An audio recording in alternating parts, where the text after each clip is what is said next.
Now, earlier this week, news broke that this little guy, Hendrix, take a look at Hendrix. Aw, he took a 5,000-mile detour on a United Airlines flight from my home state of New Jersey all the way to close to where I am now in Phoenix. Yes, but he did not end up where he was supposed to. Hendrix ended up in Ireland after being put on the wrong flight. He was safely returned to his owner, but the owner vowed to never again leave her dog in the hands of an airline. Don't trust your dog to the flight attendant. Now, okay, this is an isolated incident, clearly, but if you're planning to travel with a furry family member, there are some special considerations. And our good friend, Doctor Veronica Bingamon, is an associate at ABQ Pet Care Hospital and joins us with more information about pet travel. Yes. Welcome. Hello, good to see you. I got little Kyle here, pet of the week. Oh, so glad to talk about pet safety travel. So. Absolutely. Well, let's start with asking you, what steps are the first things that pet owners should take in order to prepare the pet for travel?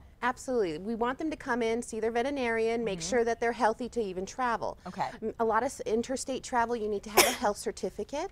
Also, if you're traveling internationally, you need to, contact their embassy, see what they need.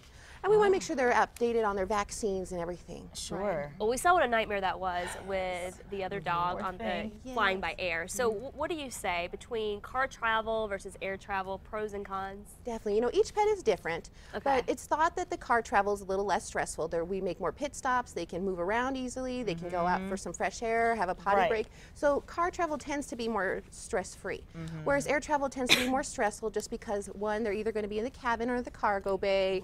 There's changes in elevation, turbulence, so overall it can be more stressful, but sometimes pets, they need to travel, so we and they need to be in a carrier usually. So what would be the best carrier for car and what would be the best carrier for airline travel? For both, you want to have a carrier that's in good condition, that they can stand up, turn around, and lay on their side comfortably. That's the key to things. Because with any sudden movements, changes, again with the turbulence, we don't want that pet to slide and potentially hurt themselves within the carrier. So just big enough for them to turn around. But they don't want to feel confined either, right? Yes, And you want them relaxed. Do you think it's a good idea to sedate your pet? That's a really good question. A lot of pet owners, they don't want, like we were talking about, it's stressful. But now we don't recommend that. Why? Because there's different adverse reactions from mild to potentially life-threatening. Nobody's monitoring them, so we want them to come in for us to talk to them. There's alternatives, antihistamines, pheromones, so there are options for our pets. Right, Benadryl?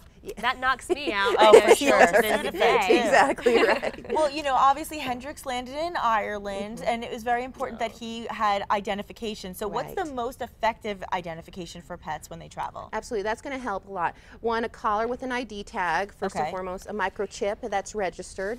Also for the carrier, have their name on there, their address, phone number, and also put on there the destination, going from, New Jersey to Phoenix. Put that identification on there, so that way the workers, they know where this dog is supposed to be going. That is a very, very good point. Well, Dr. Veronica, thank you so much. You're welcome. Can you remind our viewers how they can get more information and contact ABQ Pet Hospital? Yes, give us a call at 299-VETS. Easter's around the corner. We talked about chocolate toxicity. We're open 7 days a week, so if you have any questions, give us a call at 299-VETS. 299-8387. Look how happy that Pet of the Week looks in your arms, by the way. And we're going to see a little more. Yes, you see it in my heart. Yes.